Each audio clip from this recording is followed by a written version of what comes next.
Okay, the door's all set. All we gotta do is put the hardware on there, but let me show you how it works now. Take it, it should be nice and smooth all the way through, all the way to the end.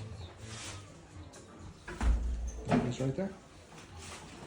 The lines are nice and straight, all the way in the top and across here. There it is.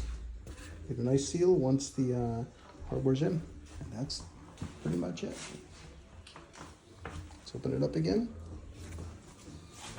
Let's bring it back to its position here. It should hold all on its own right there. There it is. Okay.